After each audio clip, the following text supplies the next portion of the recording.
የአላህ ሰላም እዝነት ረድኤት በረከት ከእናንተ ጋር ይሁን። እንደምን አላችሁ? በመላው ዓለም የምትገኙ የመልካም ስራ ደጋፊዎች እንደምን አላችሁ? ዛሬ አሁን የምንገኘው በስልጤ ዞን ቦራቤ ከተማ አስተዳደር ዘሞ አካባቢ በህፃን አብዱልሐፊዝ ሙሰሚል ቤት ነው። ያው እንድንገኝ ደግሞ ከወንድም ፈይሰል ጋር ሰበብ ይሆናል።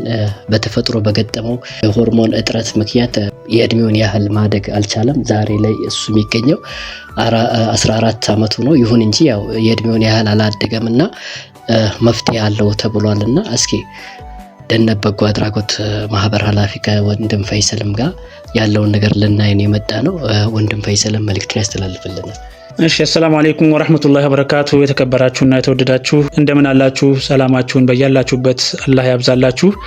ያ ወንድማችን ሰፋዲን ሁልጊዜም በበጎ ስራ የሚታወቅ ልጅ ነውና እሱ እንደገለጸው ዛሬ የተገኘነው እህታችን ራህመት ቤት ነው ያለነው። ራህመት ይህ ልጅ አብዱልሐፊዝ ሙዘሚል ይባላል። እንደምታዩት ቁም እስኪ ይህ ልጅ አሁን ስታዩት የስንት አመት ልጅ ይመስላችኋል? ይሄ ልጅ አሁን 14 አመት ሞልቶታል። 14 አመት ላይ አሁን ያለው ግን እኛ በምናቀው የ3 አመት እና የ4 አመት ልጆች ያሉበት እድሜ ደረጃ ነው የሚመስለውና የሆርሞን እጥረት ነው የገጠመው። የሆርሞን እጥረትን ደግሞ መታከም ይቻላል፣ መድኃኒቱ አለ።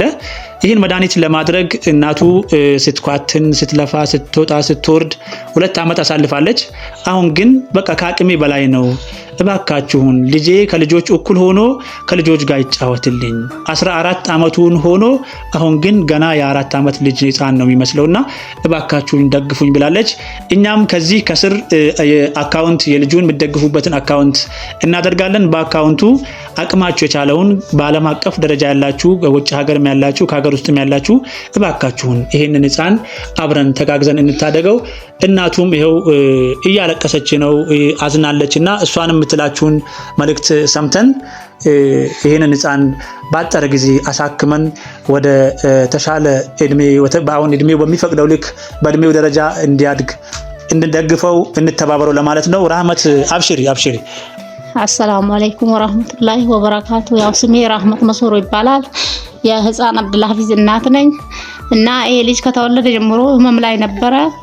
የህመሙንም ክትትል እያደረኩለት ነበርና አሁን ባጋጠመው የግሮዝ ሆርሞን እጥረት ምክንያት ነው የእድገት መዘግየት ያጋጠመው። ለዚህ ደግሞ ከፍተኛ ብር እስከ 2 ሚሊዮን ብር በላይ የተጠየቅኩት። እንግዲህ ይሄን ብር አቅሜ አይችልም። ለአላህ ብላችሁ ወደጋግ ኢትዮጵያውን ውጭ ማገር ያላችሁ ደግፉኝና ልጄን የልጆቹ የጓደኞቹ ኩያ እንዲሆንልኝ ርዱኝ ለማለት ነው። አላህ ይርዳችሁ። አብዱልሐፊዝ ምን ትላቸዋለህ? እስኪ ሚዲያ ላይ ያሉ ሰዎች አንተን ለመደገፍ የሚፈልጉ ሰዎች አሉ። አንተ ምን ትላቸዋለህ? እስኪ በላቸው እስኪ። ሰላም አለይኩም ወራህመቱላሂ ወበረካቱ።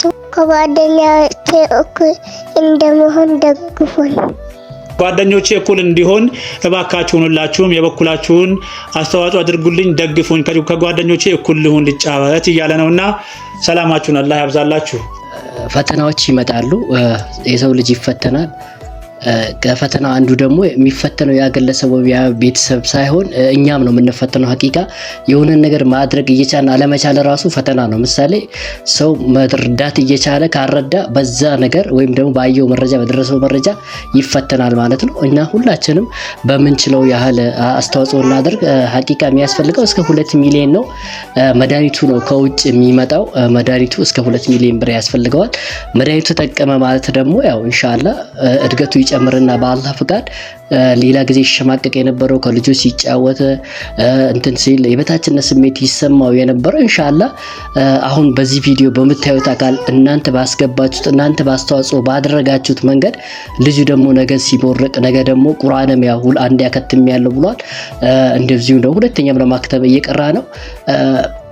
እናንተ አስተዋጽኦ ባደረጋችሁት ነገር ልጁ ተሽሎት ስራ ላይ ትምርቱ ላይ እንዲሁም ደግሞ ሌሎች ማህበራዊ አገልግሎቶች ሲሰጥ ባይ ትልቅ ሳቲስፋክሽን ነውና ሁላችንም በምንችለው አስተዋጽኦ እናድርግ። ሀቂቃ የሰደቃ ትንሽ የለውም 5 ሳንቲም ቢሆን አስተዋጽኦ በማድረግ የወንድማችንን የህፃኑን እንዲሁም ደግሞ የእናቱን የራህመትን ቀልብ በአላህ ፍቃድ ወይም አላህ በሰጠን ነገር እንጠገን መልእክታችን ነው። የእርዳታ ነው ብላችሁ ስክሮል እንዳታረጉት ቪዲዮውን በደንብ እስከ መጨረሻ አድምጣችሁ ምላሹ ያቅማችሁ የቻለውን ሁሉ ደግፉን ለማለት ነው። ምናረዝመው ነገር የለም። እናንተን ነው የምትጠብቀው። እናትም እያለቀሰች እናንተን ነው የምትጠብቀው። ልጅም እያለቀሰ እናንተን ነው የሚጠብቀው። እኛም ደግሞ በአቅማችን በቻለው በዚህ በሚዲያ ስራ እነሱን እንደግፍ ብለን ነው ካለንበት የመጣ ነውና እባካችሁን አብዱልሐፊዝን በጋራ ሆነን እንታደገው። ወሰላሙ አለይኩም ወራህመቱላሂ ወበረካቱ።